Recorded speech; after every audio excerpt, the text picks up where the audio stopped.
All these traditional art forms have universalities in them. And I think it's really important to find the gurus that understand that and are able to communicate that. And if you can't do that, you are going to naturally change. You're not going to go deeper into the art form. You're going to look outside of the art form because you won't find those universal truths that relate to you.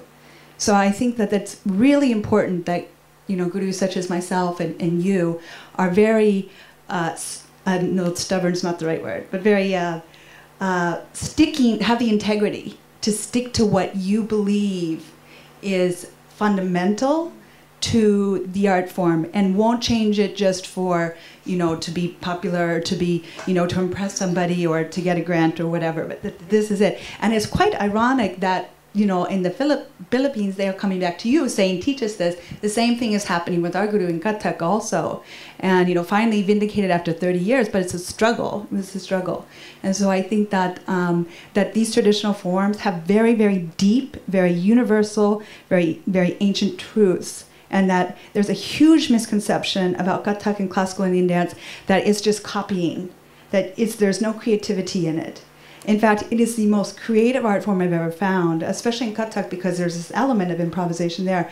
But and the reason it is the most creative art form I've ever found is it has everything. It has acting, it has movement, it has song, it has rhythm, it has deep, deep philosophy, deep mathematics that have roots that go back thousands of years. Now, if I had just gone and seen some really beautiful dance and just, oh, that's so pretty, and just learned this dance, I would never have explored that. I would have never discovered that.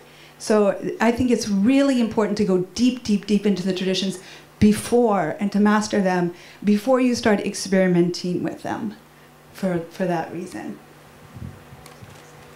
Yeah, is it working? Yeah. You know, I do agree with you that tradition does evolve,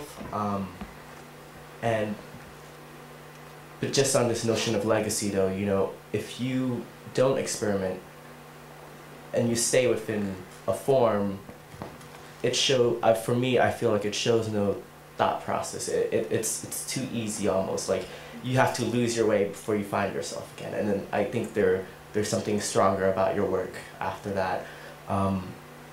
You know, for me, I understand tension like yours. For me, you know, I'm a male performer in a female-dominated tradition, you know, Cambodian classical dance, all female.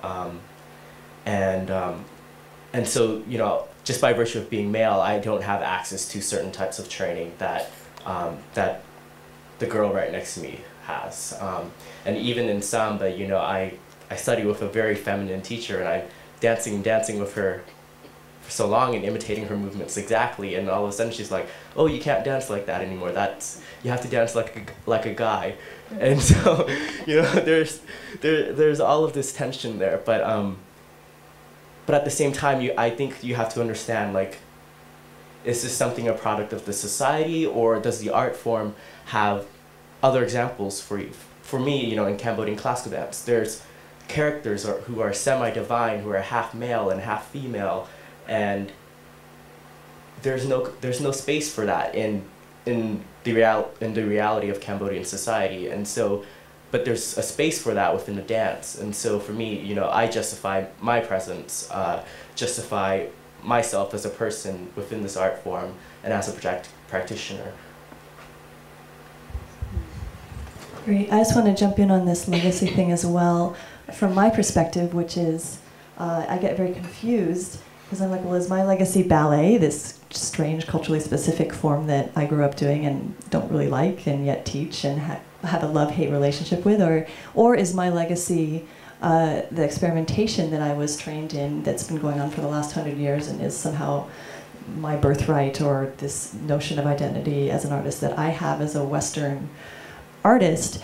And so if my legacy is experimentation, how do I relate to these traditions of you know, trying to hold on to the legacy of the tradition? I think that it's a very interesting question, and that we're all, in our own ways, caught between these two things, that we're individuals, and in society today, no matter where we are, we're aware of ourselves as individuals, and yet we're trying to understand how we can keep these traditions alive and yet not have them stifle us, I think.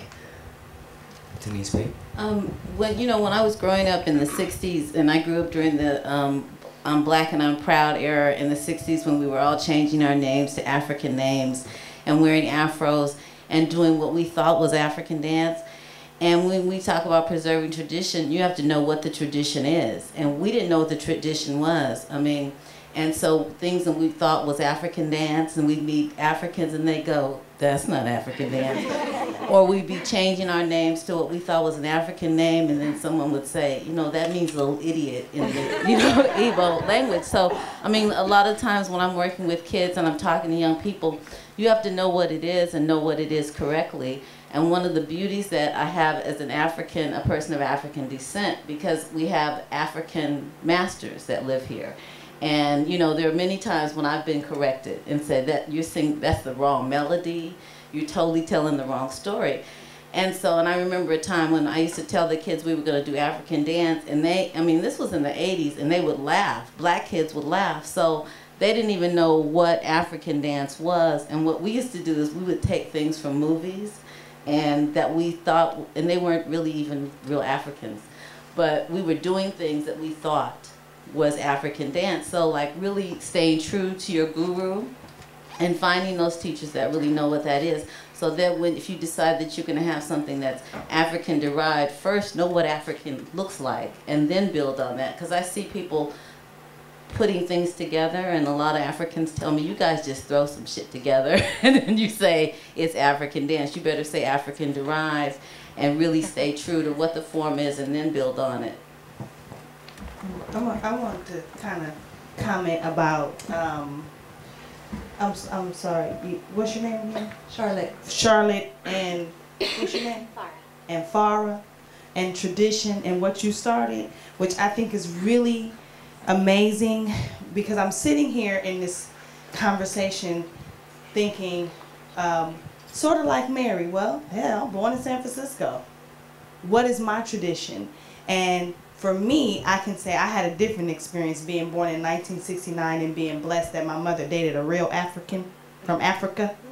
So at 4, I started learning about that history for me, and then understanding what I was dealing with as far as racism here in America and where it came from. So I do consider myself a guru, and I believe that for me, the form of hip hop that I do here, not from any other country, is true on a lot of different levels. And it is a tradition for me and something that I teach at my studio, and that's why now I teach the babies. And you do have to be true to your tradition. And I'm not from Africa, and I'm not trying to teach African dance. And I realized that and was taught. And fortunately for me, when I did do African dance, I was taken to people who were from Africa to learn African dance at a very young age. So it's something that I grew up respecting. And what happened for me, being a child with severe dyslexia, dance became an outlet. And it was a way that they kept saying, well, if you don't want to tell her she's dyslexic, teach her how to dance.